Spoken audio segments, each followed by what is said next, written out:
ಏನು ಬೇಕಮ್ಮ? ಏನು pink?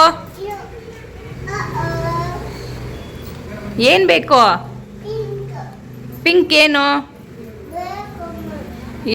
Hello everyone, welcome to our channel. So ಇವತ್ತು ನನ್ನ ಈವ್ನಿಂಗ್ ರೂಟೀನ್ನ ನಿಮ್ಮ ಹತ್ರ ಶೇರ್ ಮಾಡ್ತೀನಿ. ಸುಮಾರು ಜನ ನಿಮ್ಮದು ಲಾಂಗ್ ವಿಡಿಯೋನ ಶೇರ್ ಮಾಡಿ ಮಿನಿ ವ್ಲಾಗ್ಸ್ ಜೊತೆಗೆ ಅದನ್ನು ಕೂಡ ಶೇರ್ ಮಾಡಿ ಅಂತ ಕೇಳಿದ್ರಿ. ಸೊ ಹಾಗಾಗಿ ಇವತ್ತು ನನ್ನ ಈವ್ನಿಂಗ್ ರೂಟೀನ್ ಯಾವ ರೀತಿ ಇರುತ್ತೆ, ಈವ್ನಿಂಗಿಂದ ನೈಟ್ ತನಕ ನನಗೆ ಏನೇನೆಲ್ಲ ಕೆಲಸ ಇರುತ್ತೆ ಅಂತ ನಾನು ಇದರಲ್ಲಿ ಶೇರ್ ಮಾಡ್ತಾ ಹೋಗ್ತೀನಿ. ಸೊ ಇವಾಗ ಕಾಫಿ, ಈವ್ನಿಂಗ್ ಅಂದರೆ ನಮಗೆ ಕಾಫಿ, ಟೀ ಅಥವಾ ಇರಲೇಬೇಕು. ಸೊ ನನ್ನ ವ್ಲಾಗ್ಸ್ ನೋಡೋರಿಗೆ ಗೊತ್ತಿರುತ್ತೆ. ಸೊ ಹಾಗಾಗಿ ಕಾಫಿ ಪುಡಿ ಕೂಡ ಖಾಲಿಯಾಗಿತ್ತು. ಹಾಗಾಗಿ ಅದನ್ನ ಫಿಲ್ ಮಾಡಿಕೊಂಡು ಹಾಗೆ ಡಿಕಾಕ್ಷನ್ ಹಾಕೋಣ ಅಂತ ನೀರು ಕೂಡ ಕಾಯಕ್ಕಿಟ್ಟೆ. ಕೆಟಲಲ್ಲಿ ಕಾಯಕ್ಕಿಟ್ಟು ಕಾಫಿ ಪುಡಿ ಎಲ್ಲ ಅದಕ್ಕೆ ಫಿಲ್ ಮಾಡಿ ಇಟ್ಕೊಂಡು ನಂತರ ಒಂದು ಫಿಲ್ಟರ್ಗೆ ಕಾಫಿ ಪುಡಿ ಕೂಡ ಹಾಕಿ ಡಿಕಾಕ್ಷನ್ನ ರೆಡಿ ಮಾಡಿಕೊಂಡೆ. ಸೊ ನಾನು ಅಡುಗೆ ಮನೆಯಲ್ಲಿ ಏನಾದರೂ ಕೆಲಸ ಮಾಡ್ತಿರ್ತೀನಿ, ಅವಳು ಅದು ಇದು ಕಿತಾಪತಿ ಮಾಡ್ತಾ ಗಲೀಜು ಮಾಡಿಬಿಟ್ಟಿದ್ದಾಳೆ. ಇವತ್ತು ಬೆಡ್ಶೀಟ್ಗೆಲ್ಲ ನೀರು ಚೆಲ್ಲಿ ಅದು ಒದ್ದೆ ಮಾಡಿದ್ಲು. ಸೊ ಅದು ಒಂದು ಎಕ್ಸ್ಟ್ರಾ ಕೆಲಸ ನನಗೆ. ಸೊ ಮಕ್ಕಳಿರೋ ಮನೇಲಿ ಈ ರೀತಿ ಆಗೇ ಆಗುತ್ತೆ. ಸೊ ನಿಮ್ಮ ಮನೇಲೂ ನಿಮ್ಮ ಮಕ್ಕಳು ಇದೇ ರೀತಿ ಮಾಡ್ತಾರಾ ಅಂತ ನನಗೆ ಕಮೆಂಟ್ ಮಾಡಿ ತಿಳಿಸಿ. ಆ ನಂತರ ಅವಳದು ಗಲಾಟೆ ಸ್ಟಾರ್ಟ್ ಆಯಿತು. ಏನು ಪಿಂಕು? ಏನು ಬೇಕು? ಪಿಂಕ್ ಏನು? ಏನು ಬೇಕಮ್ಮ? ಅದೇನದು? ರ್ಯಾಬಿಟ್ಟು. ಯಾವ ಕಲರ್ ರ್ಯಾಬಿಟ್ ಇದೆ ಅದು? ನಿಂಗೆ ಯಾವ ಕಲರ್ ಬೇಕೀಗ?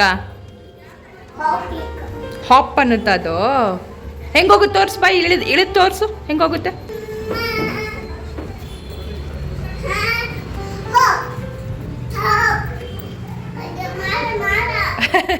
ಸಮಾಧಾನ ಮಾಡಿ ಬಂದು ಕಾಫಿ ರೆಡಿ ಮಾಡ್ಕೊಳ್ಳೋಣ ಅಂತ ಕಾಫಿ ರೆಡಿ ಮಾಡ್ಕೊಳ್ಳೋ ಹಾಲು ಕಾಯಿಸೋಕ್ಕೆ ಅಂತ ಇಟ್ಟೆ.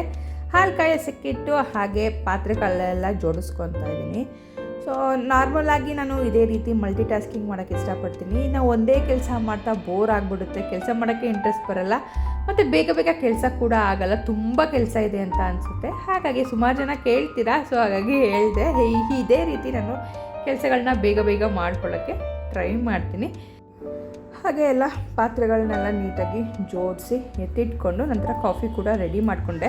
ಸೊ ಫ್ರೆಂಡ್ಸ್, ಈವ್ನಿಂಗ್ ಸ್ನ್ಯಾಕ್ಸಿಗೆ ಅಂತ ಬರುತ್ತೋ ಚರ್ಮುರಿ ತೊಗೊಂಡು ಬಂದಿದ್ರು. ನಮ್ಮ ಮನೆ ಹತ್ರ ಇಲ್ಲಿ ಚೆನ್ನಾಗಿ ಮಾಡ್ತಾರೆ. ಸೊ ಅವರಿಗೆ ಭರತಿಗೆ ಚರ್ಮುರಿ ಅಂದರೆ ತುಂಬ ಇಷ್ಟ. ಸೊ ಪುರಿ ಇರಲಿಲ್ಲ, ಬಟ್ ಹಾಗಾಗಿ ತಗೊಂಡು ಬರ್ತೀನಿ ಅಂತ ಟೀ ಅದು ಸಾರಿ ಕಾಫಿ ಜೊತೆಗೆ ಇವೆರಡು. ಸೊ ಬನ್ನಿ ಈಗ ಅವರಿಗೆ ಕೊಡೋಣ. ನಾವು ಒಂದು ರೂಲ್ ಫಾಲೋ ಮಾಡೋಕ್ಕೆ ಸ್ಟಾರ್ಟ್ ಮಾಡಿದ್ದೀವಿ. ಯಾವುದಾದ್ರೂ ಒಂದು ಮೀಲ್ ಅಥವಾ ಒಂದು ಬ್ರೇಕಲ್ಲಿ ನಾವು ಫ್ಯಾಮಿಲಿ ಟೈಮ್ ಅಂತ ಮಾಡೋದು ಅಂತ. ಸೊ ಹಾಗಾಗಿ ಜಾಸ್ತಿ ನಾನು ಟೀ ಟೈಮ್ಗೆ ನಮಗೆ ಫ್ಯಾಮಿಲಿ ಟೈಮ್ ಅಂತ ಬರುತ್ತೆ. ಸೊ ಹಾಗಾಗಿ ದಿನದಲ್ಲಿ ಒಂದು ಹಾಫ್ ಆನ್ ಅವರ್ ಅಥವಾ 15 ಮಿನಿಟ್ಸ್ ಈ ರೀತಿ ಏನೇನಾಯಿತು, ಅವ್ರದ್ದು ಏನು ಮಾತಾಡಬೇಕು, ನಾನೇನು ಮಾತಾಡಬೇಕು ಅದರ ಡಿಸ್ಕಷನ್ನು ಈ ಟೀ ಟೈಮಲ್ಲಿ ನಮ್ಮದು ನಡೆಯುತ್ತೆ. ಸೊ ಇದೊಂಥರ ನನಗೆ ಒಂಥರ ಸ್ಪೆಷಲ್ ಮೂಮೆಂಟ್ ಅಂತಲೇ ಹೇಳ್ಬೋದು.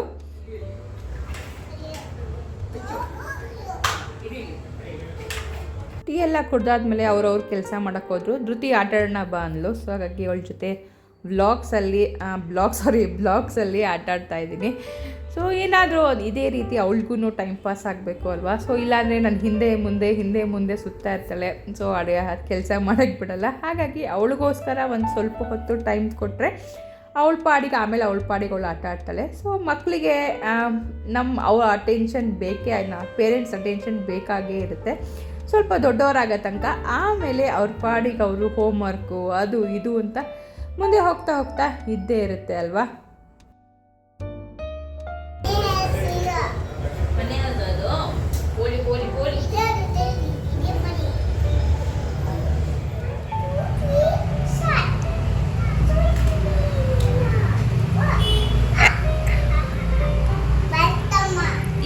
ಏನು ಮಾಡಿದ್ದೀರಾ?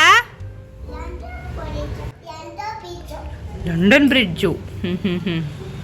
ಚೆನ್ನಾಗಿದೆ. ಹಾಂ, ಎಲ್ಲಿದೆ? ಈಗ ಕಾರ್ ಇನ್ನೊಂದ್ಸತಿ ಒಳಗಡೆ ಓಡಿಸಿ.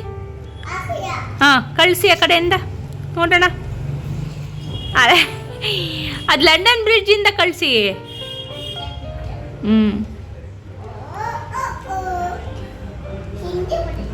ಹಿಂದೆ ಬರುತ್ತೆ. ಕೇಳಿ ಎಲ್ಲರಿಗೂ ಹೇಗಿದೆ ನಮ್ಮ ಲಂಡನ್ ಬ್ರಿಡ್ಜ್ ಅಂತ. ಹಾಂ, ಹೇಗಿದೆ ಕಮೆಂಟ್ ಮಾಡಿ. ಕೇಳು, ಹೇಗಿದೆ ಕಮೆಂಟ್ ಮಾಡಿ.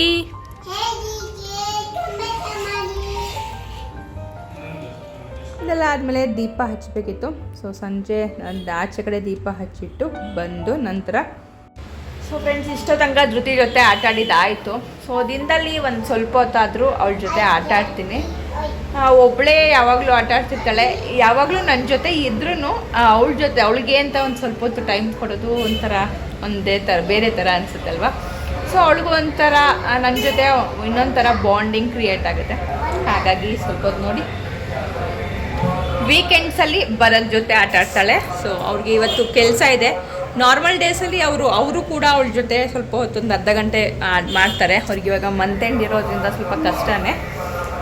ಸೊ ಹಾಗಾಗಿ ಆ ಟೈಮಲ್ಲಿ ನಾನು ಇದನ್ನು ಅವಳ ಜೊತೆ ಆಟ ಆಡೋದು ಮಾಡ್ತೀನಿ. ಸೊ ದಿನ ಒಂದೊಂದು ಥರ ಗೇಮು. ಓಕೆ, ಈಗ ಡಿನ್ನರ್ ಟೈಮ್ ಆಯಿತು. ಆಲ್ರೆಡಿ 7:30 ಆಗಿದೆ. ಸೊ ನಾನು 8 o'clock ಹಾಗೆ ಡಿನ್ನರ್ ಮುಗಿಸ್ಕೊಂಡು ಬಿಡ್ತೀನಿ ನಾನು ಧೃತಿ. ಹಾಗಾಗಿ ದೋಸೆ ಹಿಟ್ಟಿದೆ, ಅದ್ರ ಜೊತೆಗೆ ಆನಿಯನ್ ಸಾಗು ಮಾಡ್ತಾಯಿದ್ದೀನಿ. ಸೊ ಅದನ್ನು ನಾನು ಯಾವ ರೀತಿ ಮಾಡ್ತೀನಿ ಅಂತ ನಿಮಗೆ ಶೇರ್ ಮಾಡ್ತೀನಿ ಬನ್ನಿ. ಸೊ ಈಗ ಡಿನ್ನರ್ ಪ್ರಿಪೇರ್ ಮಾಡ್ಕೊತೀನಿ. ಆನಿಯನ್ ಸಾಗುಗೆ ಆನಿಯನ್ ಎಲ್ಲ ಹೆಚ್ಚಿಟ್ಕೊತಾ ಇದ್ದೀನಿ. ಒಂದು ಪ್ಯಾನ್ಗೆ ಸ್ವಲ್ಪ ಎಣ್ಣೆ, ಸಾಸಿವೆ, ಕರ್ಬೇವಿನ ಸೊಪ್ಪು ಮತ್ತು ಮೆಣಸಿನ್ಕಾಯಿ ಬೇಕಿದ್ರೆ ನೀವು ಹಾಕ್ಕೋಬೋದು. ನಾನು ಧೃತಿ ತಿಂತಾಳೆ ಅಂತ ನಾನು ಹಾಕ್ಕೊಂಡಿಲ್ಲ. ಮತ್ತು ಕಡಲೆಬೇಳೆ ಹಾಕೋದು ಮರ್ತೋಗಿಟ್ಟಿದ್ದೆ, ಆಮೇಲೆ ನೆನಪಾಯಿತು. ಕಡಲೆಬೇಳೆ ಇಷ್ಟನ್ನು ಹಾಕ್ಕೊಂಡು ಫ್ರೈ ಮಾಡಿಕೊಂಡು ನಂತರ ಇದಕ್ಕೆ ಈರುಳ್ಳಿ ಮತ್ತು ಬೆಳ್ಳುಳ್ಳಿ ಕೂಡ ಆ್ಯಡ್ ಮಾಡ್ಕೊಬೋದು. ಸೊ ನಾನು ಸ್ವಲ್ಪ ಖಾರ ಜಾಸ್ತಿ ಆಗುತ್ತೆ ಅಂತ ಮಾಡಲಿಲ್ಲ. ಸೊ ಇದನ್ನು ಚೆನ್ನಾಗಿ ಫ್ರೈ ಮಾಡಿಕೊಂಡು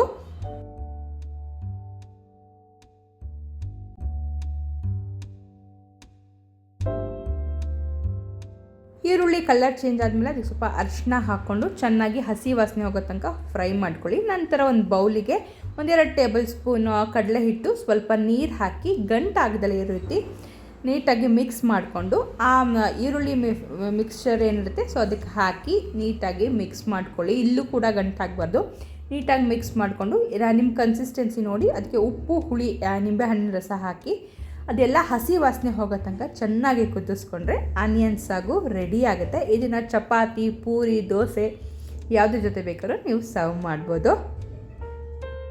ದಿನವೆಲ್ಲ ಮುಗಿಸಿ ನಾನು ಜೊತೆ ದಿನ ಇದೆಯದು ಮಿಸ್ ಆಗೋದೇ ಇಲ್ಲ. ಬ್ರಷ್ ಮಾಡಿಬಿಟ್ಟು ಆಮೇಲೆ ನಾನು ಸ್ಕಿನ್ ಕೇರ್ ರೂಟೀನ್ನ ಫಾಲೋ ಮಾಡ್ತೀನಿ.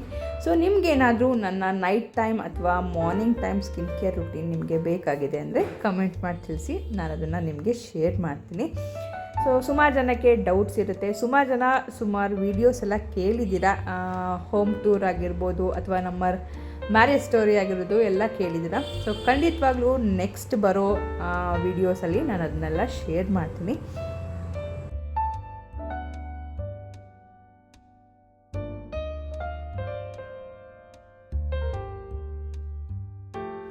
ಸೊ ಫ್ರೆಂಡ್ಸ್, ಹೇಗಿತ್ತು ನನ್ನ ಈವ್ನಿಂಗ್ ಟು ನೈಟ್ ರುಟೀನ್ ಹೇಗಿರುತ್ತೆ? ಸೊ ಇದೇ ಥರ ಇರುತ್ತೆ ಸಾಮಾನ್ಯ. ಒಂದೊಂದು ದಿನ ಅದು ಅತ್ಲಾಗಿತ್ಲಾಗ ಚೇಂಜ್ ಆಗ್ಬೋದು ಅಷ್ಟೇ. ಸೊ ಸಾಮಾನ್ಯ ಎಲ್ಲ ಹೌಸ್ ವೈಫ್ಗಳದ್ದು ಇದೇ ರೀತಿ ಇರುತ್ತೆ ಅಂತ ಅಂದ್ಕೊತೀನಿ. ಸೊ ಈ ವಿಡಿಯೋ ನಿಮಗೆ ಇಷ್ಟ ಆಗಿದ್ದರೆ ಲೈಕ್ ಮಾಡಿ, ಶೇರ್ ಮಾಡಿ. ಹಾಗೆ ಇನ್ನೂ ಸಬ್ಸ್ಕ್ರೈಬ್ ಮಾಡದೆ ನನ್ನ ವೀಡಿಯೋಸ್ನ ನೋಡ್ತಾ ಇದ್ದೀರಾ ಅಂತಂದರೆ ದಯವಿಟ್ಟು ಸಬ್ಸ್ಕ್ರೈಬ್ ಮಾಡ್ಕೊಳ್ಳಿ. Thank you for watching. See the next vlog. Take care. Bye.